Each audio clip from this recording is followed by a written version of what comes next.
Gujarat's #1 engineering university, Sankal Chand Patel University, 9642706257.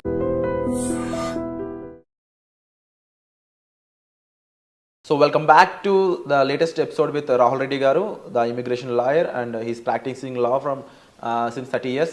So right now OPT నుంచి STEM నుంచి H1Bకి మారే వాళ్ళ సిచ్యువేషన్స్ ఏ విధంగా ఉండబోతున్నాయి యూఎస్లో అనేది తెలుసుకుందాం. Hi sir.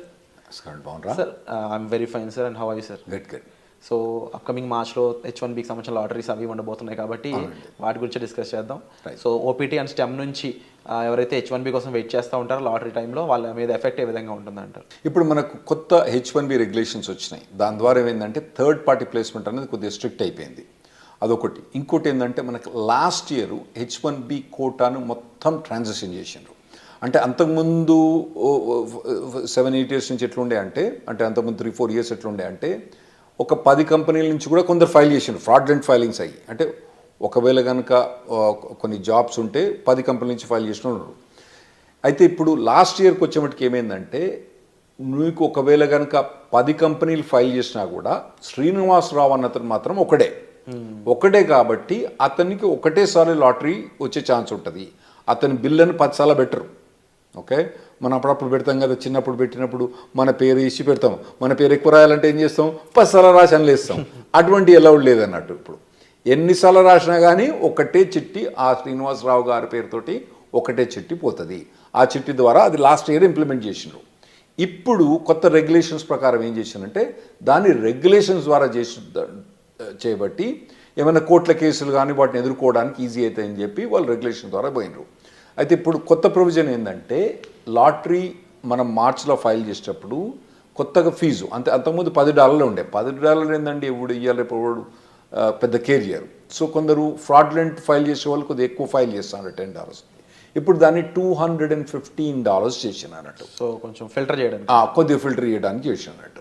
అసలు మేము ఈ రెగ్యులేషన్స్ పాస్ చేసేటప్పుడు మేము ఏమైనా అడ్వైజ్ చేసినామంటే అసలు మొత్తం లాటరీ చేసేటప్పుడు మొత్తం ఫైలింగ్ ఫీజే తీసుకోండి. ఓకే, సెలెక్ట్ అయితే ఆ ఫైలింగ్ ఫీజు ఇవ్వకండి. ఎట్లా మేము కట్టాలి కదా, ఫైలింగ్ ఫీజు కట్టాలి కదా, మేము ఇవ్వకండి అని చెప్పి మేము అడ్వైజ్ చేసినాం. వాళ్ళు ఇన్లే సరే ఏదో $215 చేసిండ్రు. సో ఇప్పుడు కొత్తగా ఓపీటీ నుంచి స్టెమ్ ఎక్స్టెన్షన్ నుంచి ఉన్న వాళ్ళు ఇప్పుడు మార్చ్ అంటే మనకు దగ్గరకు వచ్చింది. ఇప్పుడు ఆల్మోస్ట్ డిసెంబర్ అయిపోతూనే ఉంది. మార్చ్కు మీకు H1B లాటరీ ఉంది. ఇప్పటి నుంచే మీరు కంపెనీ కానీ కంపెనీ HR కానీ కంపెనీ లాయర్ కానీ కాంటాక్ట్ చేసి టచ్లో ఉండి మీరు H1B ఫైల్ చేయడానికి రెడీ కాండి. అండ్ వీళ్ళు ఎటువంటి జాబ్స్ని చూస్ చేసుకోవడానికి స్కోప్ ఉంటుందంటారు ముఖ్యంగా H1B టైంలో? నార్మల్గా అంటే మన వాళ్ళందరూ కంప్యూటర్ ప్రొఫెషనల్స్ ఉంటారు కాబట్టి మనకు 3 types ఆఫ్ జాబ్స్ ఉంటాయి నార్మల్గా అండి. ఒకటి ఎండ్ క్లయింట్ అంటే నార్మల్గా కోకోలా కంపెనీ, లేదంటే నెక్స్ట్ ఇంప్లిమెంటేషన్ పార్ట్నర్, ఈ డెలాయిట్, కాగ్నిజెంట్, ఇన్ఫోసిస్ అని ఇంప్లిమెంటేషన్ పార్ట్నర్ టైప్ ఉంటాయి. ఇంకోటేమో ABC కన్సల్టింగ్ కంపెనీ, చిన్న చిన్న కంపెనీస్ ఉంటాయి. అయితే మనం మొదలు కవర్ చేసిన ఎపిసోడ్లో ఏంటంటే కోకోలతో కంపెనీతో పనిచేస్తే కొద్దిగా మంచిగా ఉంటుంది H1B ప్రొవిజన్స్ అని చెప్పినాం. కాకపోతే ఈ ఎండ్ క్లయింట్ పనిచేసినప్పుడు వాళ్ళు ఏం చేస్తారంటే నీకు 3 ఏళ్ళు వర్క్ పర్మిట్ ఉంది కదా, నీకు ఇప్పుడే H1 అప్లై చేయమంటారు. అది వీనికి పెద్ద బాధ అయింది. ఎందుకంటే ఇప్పుడు 3rd year పోయినప్పుడు వీని H1B లాటరీ రాలేదనుకోండి, వీని పని గోవిందా. సో అటువంటి వీళ్ళు నార్మల్గా కంపెనీ పోయేటప్పుడు అంటే చాయిస్ ఉంటే మాత్రం మీకు కంపెనీ ఈ ఇయర్ మీకు H1B అప్లై చేస్తుందా చేస్తలేదా అదొకటి కనుక్కోండి. ఎండ్ ఆఫ్ ది స్టెమ్ ఎక్స్టెన్షన్లో సార్ ఇన్ కేసు ఎంప్లాయర్ని చేంజ్ చేసుకున్నాం అనుకోండి, అప్పుడు సిచ్యువేషన్ ఏ విధంగా ఉంటుంది? ఎంప్లాయర్ చేంజ్ చేసుకున్నా కానీ ఆ మార్చ్ టైంలో ఫైల్ చేస్తే సరిపోద్ది. మార్చ్ టైంలో ఫైల్ చేయకపోతే సరిపోద్ది.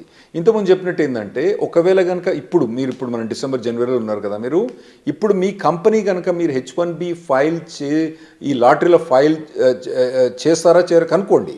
ఒకవేళ చేయరని అనుకుంటే మాత్రం ఈ కంపెనీ వదిలిపెట్టి వేరే ఏ కంపెనీ కనుక మీకు జాబ్ దొరికితే ఆ కంపెనీకి పోవడం బెటరు. ఎందుకంటే H1B లాటరీ ఎంత తొందర వస్తే అంత బెటర్. ఎందుకంటే మనం లాస్ట్ 10 years నుంచి చూస్తున్నాం కదా, H1B లాటరీ అనేది కష్టమవుతుంది రావడం. ఓకే, ఇది లాటరీలో రావడం చాలా కష్టమవుతుంది. పోతానా కొద్ది ఇంకా పర్సంటేజ్ ఛాన్సెస్ తగ్గిపోతున్నాయి. మీకు 3 times కూడా మీరు లాటరీ ట్రై చేసుకోవాలి, అవసరమైతే 4 times కూడా మీరు లాటరీ ట్రై చేసుకోవాలి. వచ్చినప్పుడు ఇమ్మీడియట్గా ఫైల్ చేసుకోండి, మళ్ళీ నెక్స్ట్ ఇయర్ పెట్టకండి అన్నట్టు. ఒకవేళ ఈ కంపెనీ ఫైల్ చేయకపోతే మీకు వేరే జాబ్ దొరికితే మాత్రం వేరే జాబ్ తీసుకొని ఆ జాబ్ ద్వారా కూడా మీరు H1B ఫైల్ చేసుకోవడం బెటర్.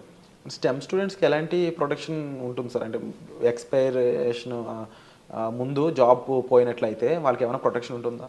ఏముండదండి, గోయిందా అంతే. ఇప్పుడు H1B ఇప్పుడు ఉందనుకోండి, ఇప్పుడు మార్చ్లో లాటరీ ఉంది, ఫిబ్రవరిలో జాబ్ పోయిందనుకోండి, మార్చ్లో వాళ్ళు ఫైల్ చేయరాదు అన్నట్టు. అయితే కొందరు ఏం చేస్తారంటే ఈ కన్సల్టింగ్ కంపెనీ ద్వారా పోయి ఫ్రాడ్లెంట్గా వాళ్ళకి డబ్బులు ఇచ్చో జాబ్ లేకున్నా ఫైల్ చేయించుకుంటారు. అవి అయితే నేను అవాయిడ్ చేయమని చెప్తా.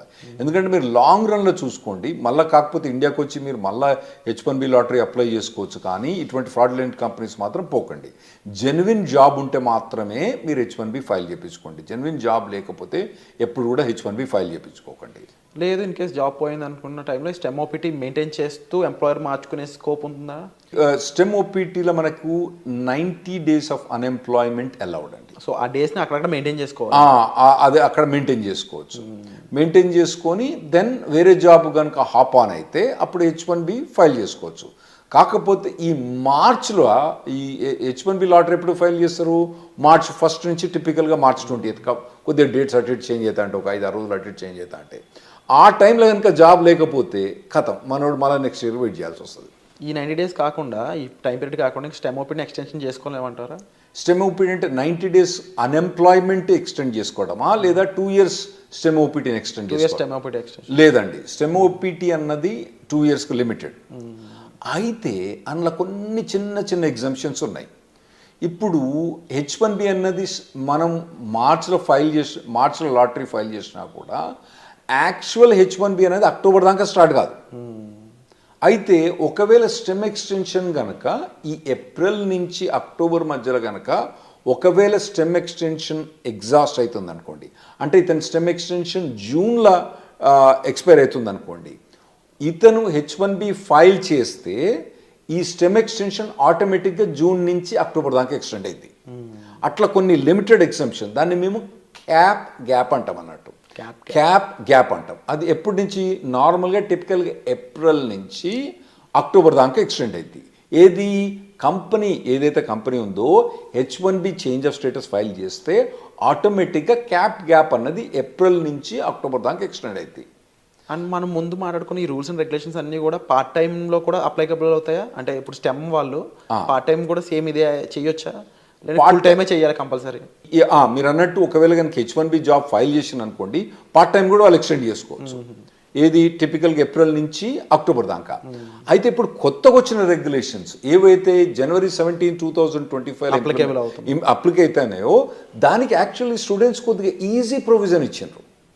కపుల్ ఆఫ్ ప్రొవిజన్స్ ఏమి ఇచ్చిందంటే, ఒకవేళ నార్మల్గా మేము H1B ఫైల్ చేసినప్పుడు అక్టోబర్ 1st డేట్ పెట్టే ఫైల్ చేయాలి, అక్టోబర్ 2nd ఫైల్ చేయొద్దని చెప్పినట్టు. ఇప్పుడు కొత్తగా ఏంది, నువ్వు ఎక్స్టెండెడ్ డేట్స్ అంటే ఇంకా లేట్ డేట్ తోటి కానీ మేము ఒకవేళ కనుక ఏప్రిల్లో మేలో ఫైల్ చేసినా కూడా కొద్దిగా లేట్గా స్టార్ట్ డేట్ అంటే వీని స్టెమ్ ఎక్స్టెన్షన్ ఉంటుంది కదండి, ఈ స్టెమ్ ఎక్స్టెన్షన్ ఎక్కువ వాడుకోవడానికి ఇంకా ఎక్కువ రోజులు పెట్టుకొని, అంటే అక్టోబర్ 1st కాకుండా డిసెంబర్ కానీ జనవరి కానీ స్టార్ట్ డేట్ పెట్టుకొని మేము H1B ఫైల్ చేసుకోవచ్చని కొత్త రెగ్యులేషన్ వచ్చింది. ఇది స్టెమ్ ఎక్స్టెన్షన్ ఉన్న వాళ్ళకు, ఓపీటీ ఉన్న వాళ్ళకి చాలా అడ్వాంటేజ్ అండి. ఎందుకంటే అనవసరంగా 6 years H1B వాడరు. ఇంకోటి ఏంటంటే వీళ్ళకు ఓపీటీ స్టెమ్ ఎక్స్టెన్షన్స్లా వీళ్ళకు 7% ఇన్కమ్ ట్యాక్స్ రిబేట్ వస్తుంది. H1B పోయినప్పుడు రాదు. అంటే దాన్ని యాక్చువల్లీ ఇన్కమ్ ట్యాక్స్ అన్నాము, సోషల్ సెక్యూరిటీ అంటాము. ఆ సోషల్ సెక్యూరిటీ అన్నది వీళ్ళు కట్టని అవసరం లేదు. సో ఆ ఎగ్జామ్షన్ కూడా ఇది వీళ్ళు ఎక్కువ వాడుకోవచ్చు. ఆ ప్రొవిజన్స్ కూడా ఇచ్చిండ్రు. ఇంకోటి ఏది, స్టార్ట్ డేట్ లేట్ చేయొచ్చు అని ఉంది కదా. ఇంకోటి నేను ఏం చెప్పినా, స్టెమ్ ఎక్స్టెన్షన్ కానీ ఓపీటీ కానీ ఏప్రిల్ నుంచి అక్టోబర్ దాకా H1B ఫైల్ చేస్తే ఆటోమేటిక్ అక్టోబర్ దాకా ఎక్స్టెండ్ అవుతుందని చెప్పిన. దాన్ని క్యాప్ గ్యాప్ అంటాం. దాన్ని వాళ్ళు ఏం చేశారంటే, క్యాప్ గ్యాప్ అన్నది అక్టోబర్ దాకా కాకుండా ఏప్రిల్ అంటే మళ్ళీ నెక్స్ట్ ఏప్రిల్ దాకా వాళ్ళు ఎక్స్టెండ్ చేసినట్టు, అంటే దాదాపుగా 1 year ఎక్స్టెండ్ చేసినట్టు. ఓకే. కాకపోతే దాని కిటికీ ఏంటంటే, ఈ క్యాప్ గ్యాప్కు H1B అన్నది ఫైల్ చేయడం కంపల్సరీ. చేసిన వాళ్ళకి మాత్రం లాటరీలో సెలెక్ట్ అయ్యి H1B ఫైల్ చేసిన వాళ్ళకే ఈ క్యాప్ గ్యాప్ వర్తిస్తుంది. తర్వాత ఈ క్యాప్ గ్యాప్ ఎక్స్టెన్షన్ కూడా H1B లాటరీలో సెలెక్ట్ అయ్యి H1B ఫైల్ చేసిన వాళ్ళకే ఈ క్యాప్ గ్యాప్ అన్నది వర్తిస్తుంది. అంటే ఈ ప్రొవిజన్ నార్మల్గా తీసుకొచ్చిన అవసరం ఏం పడిందంటే, H1B నార్మల్గా 5-6 మంత్స్లో అప్రూవ్ అయిపోద్ది. లేదంటే మనోడు ఎక్కువ పైసలు కట్టేస్తారు 3 వారాలకే అప్రూవ్ అవుతుంది ప్రీమియం ప్రాసెసింగ్కి. కొత్త అడ్మినిస్ట్రేషన్ వస్తుంది కదా, కొత్త అడ్మినిస్ట్రేషన్ అప్పుడు ఈ కొత్త అడ్మినిస్ట్రేషన్ కొత్తదేం కాదు, అంతకుముందు ఉన్నదే. అంతకుముందు మమ్మల్ని నరక యాతలు పెట్టింది ఈ అడ్మినిస్ట్రేషన్. వాళ్ళు ఈ ప్రీమియం ప్రాసెసింగ్ ఇవన్నీ సస్పెండ్ చేసినారు. అయితే ఇప్పుడు క్యాప్ అనేది అక్టోబర్ దాకానే, ఇదివరకు పాత రూల్స్ ప్రకారం అక్టోబర్ దాకానే ఎక్స్టెండ్ అయ్యి అక్టోబర్లో H1 అప్రూవ్ కాలేదనుకోండి, ఇడు జాబ్ చేయకుండా కూర్చోవాలి. అప్పుడప్పుడు పెద్ద కంపెనీలు ఏం చేస్తాయి, జాబ్ చేయకపోతే పో నీ H1 తీసేస్తాను తీసిపో, జాబ్ తీసేసిపోతాడు. అప్పుడేమవుతుంది, నా గరక నా ఘాటక అవుతాడు వీడు. అయితే ఇప్పుడు కొత్త ప్రొవిజన్ ప్రకారము ఒకవేళ ట్రంప్ అడ్మినిస్ట్రేషన్ వచ్చి H1 ప్రీమియం ప్రాసెసింగ్ తీసేసినా, అంటే ఎక్స్ట్రా $2,500 కట్టినా కూడా, దానికి ఎక్కువ ఫాస్టర్ ప్రొవిజన్ తీసేసినా కూడా, మనోడు అక్టోబర్ దాటిన తర్వాత, అంటే వీని వర్క్ పర్మిట్ ఒకవేళ జూన్లో అయిపోయినా కూడా అక్టోబర్ దాకా కాకుండా మళ్ళీ ఏప్రిల్ దాకా ఇతను జాబ్ క్యాప్ మీద జాబ్ చేసుకోవచ్చు. అది ఈ January 17th మనకు వచ్చే రెగ్యులేషన్స్ తోటి చాలా అడ్వాంటేజ్ అవుతుంది మనకు. ఓవరాల్గా డిఫరెంట్ అప్లికేబుల్స్ అయితే రానున్నాయనేది అర్థమవుతుంది క్లియర్గా. అండ్ కొన్ని బెనిఫిషరీస్ కూడా కనిపిస్తూ ఉన్నాయి డెఫినెట్లీ. అండ్ బిఫోర్ జాబ్ వీళ్ళు స్టెమ్ ఓపీటీ వాళ్ళు ఎటువంటి రిక్వైర్మెంట్స్ ఉంటాయి సార్ అప్లై చేయడానికి? అంటే ఓపీటీ స్టెమ్ ఎక్స్టెన్షన్ ఈ రెండిట్లు అంటారా? అంటే వీళ్ళు మొదటి నుంచి కాలేజీలో చదువుతున్నప్పుడే వీళ్ళకు ఆన్ క్యాంపస్ రిక్రూట్మెంట్ నడుస్తుంటుందండి, వాటిల్లో పార్టిసిపేట్ చేయాలి. ఇంకోటి ఏంటంటే మీకు ఇంతకుముందు చెప్పినట్టు ఏంటంటే వీళ్ళు మొదటి నుంచి కూడా ఏదో టెక్నాలజీ తీసుకొని, హాట్ టెక్నాలజీ తీసుకొని, కరెంట్ టెక్నాలజీ తీసుకొని దాని మీద కంప్లీట్గా ఇంటర్న్షిప్స్ కానీ, తర్వాత ఎడ్యుకేషన్ కానీ, ట్రైనింగ్ కానీ తీసుకొని, ఒకవేళ టెక్నాలజీ మారితే మళ్ళీ ఇమీడియట్గా మారండి టెక్నాలజీ. కానీ ట్రైనింగ్ అన్నది ఇక్కడ కూర్చొని ఆ సినిమాలు చూసిన దానికి వీటి చూసిన దానికన్నా ఇటు పక్క పోయి ఈ ట్రైనింగ్ ఇటువంటివన్నీ తీసుకోవడం చాలా మంచిది. ఎందుకంటే నార్మల్గా ఇక్కడ జనరల్ ప్యాకేజ్ ఏంది 5 lakhs 6 lakhs ఉన్నది, అక్కడ మీకు 80 లక్షల నుంచి మొదలైంది ప్యాకేజ్. సో మీకు 6 lakhs నుంచి 80 లక్షలకు ఉండే పెర్ఫార్మెన్స్ మీరు అక్కడ యూఎస్కి వస్తుండ్రు కాబట్టి మీరు చేసే పెర్ఫార్మెన్స్ కూడా 10 times బెటర్ ఉండటానికి మీరు షార్పన్ అప్ కావాలి. అది మొదటి నుంచి ప్రిపేర్ కాండి. చక్కగా ఓపీటీ అయిపోయిన తర్వాత అప్పుడు ఎతుకుతలే జాబ్, తర్వాత చూసుకుంటలే. ఇప్పుడైతే సినిమాలు చూస్తా, షికార్లు పోతా, తాగుతా, తింటా, బిర్యానీ తింటా, పొద్దుగాల మధ్యాహ్నం, సాయంత్రం అయితే వాలీబాల్ ఆడతా, కానీ తర్వాత చూసుకుంటా, ఓపీటీ అయిపోయిన తర్వాత చూసుకుంటే మాత్రం అది తప్పుడు పని. మీరు మొదటి నుంచి ఇంజనీరింగ్ కాలేజ్ నుంచి ఫస్ట్ ఇయర్ నుంచి, ఒకవేళ మీరు యూఎస్ రాదలుచుకుంటే, మీరు ఇక్కడ కూర్చొని ఎక్కడనో 5 లక్షల ప్యాకేజ్ 6 లక్షలు తీసుకుంటే మీ ఇష్టం. మీరు కనుక యూఎస్ వచ్చి ఓపీటీ మీద పనిచేసి స్టెమ్ ఎక్స్టెన్షన్ మీద పనిచేసుకుంటే మాత్రం మీరు ఫస్ట్ ఇయర్ నుంచి మీరు కంటిన్యూస్గా శ్రమ పడితే మీరు ఓపీటీ స్టెమ్ ఎక్స్టెన్షన్ వచ్చినప్పుడు మీకు మెచ్చుకునే మార్కెట్ మంచిగా ఉన్నప్పుడు ఏముంటుందండి, అప్పుడు ఏమంటారు కదా, కుక్కను కూడా సింహాసనం ఎక్కించినప్పుడు వీళ్ళందరినీ మన వాళ్ళని సింహాసనం ఎక్కించినప్పుడు, ఏది మంచిగా స్కిల్ సెట్ లేని వాళ్ళని వాళ్ళందరూ కూడా కుక్క మీద వీళ్ళందరూ సింహాసనం ఎక్కి కూర్చున్నారు. ఇప్పుడు ఎట్లున్నది పరిస్థితి, మార్కెట్ పరిస్థితి మంచిగా లేదు. మరి మార్కెట్ పరిస్థితి మంచిగా లేదంటే యాక్చువల్గా మీరు స్టాక్స్లో బాగా చేస్తూ ఉంటారు కదా, అసలు యూఎస్లో ఇప్పుడు స్టాక్ మార్కెట్లు ఉందండి, హై రేట్స్ ఉన్నాయి, అన్నీ బాగున్నాయి స్టాక్ మార్కెట్. అయినా కానీ ఐటీ ప్రొవిజన్ మొత్తం డౌన్ అయిపోయింది. ఎందుకైందంటే మెయిన్ ప్రొవిజన్ ఏంటంటే 2021 ఎప్పుడైతే మన కోవిడ్ అయిపోయిందో అప్పుడు ఎట్లా హైర్ చేసిందంటే అమెజాన్ కొన్ని కంపెనీస్ అయితే ఒకటే అండి, మీ శాలరీ ఎంత, ఇన్కమ్ ట్యాక్స్ చూపేరా అని వీళ్ళు పట్టుకుపోయినారు. నీ W2 ఎంత, నీ W2లా ఓకే నీకు 80 లక్షలు వస్తుంది, ఓకే ఒకటేరా నీకు, ఇగో 1,60,60,000 అంతే, వారు ఏం మాట్లాడలేదు. అట్లా చాలా మందిని హైర్ చేసిండ్రు. చక్కగా తీసుకుపోయి కుక్కను తీసుకుపోయి సింహాసనం మీద కూర్చోబెట్టిండ్రు. ఇప్పుడు ఏమవుతుందంటే వాళ్ళందరూ చాలా మంది లేఆఫ్స్ అవుతుండ్రు, ఇంపాక్ట్ చూపిస్తున్నారు. ఇప్పుడు కొత్తగా వచ్చే పురాణాలకు మాత్రం ఆ లగ్జరీ ఏదైతే 2021-22లో ఏదైతే హైరింగ్ చూసిండ్రో, ఆ తర్వాత అంతకుముందు హైరింగ్ చూసిండ్రో, ఇంకా ముందు మీరు చూడరు. ఆర్టిఫిషియల్ ఇంటెలిజెన్స్ అనేది బాగా డెవలప్ అయింది. దాంతో ఏమవుతుందంటే ఈజీగా ప్రోగ్రామింగ్ అయిపోతుంది. కాబట్టి మీ జాబ్స్ అన్నవి చాలా కష్టమవుతాయి. మీరు మొదటి నుంచి ప్రిపేర్ కాండి.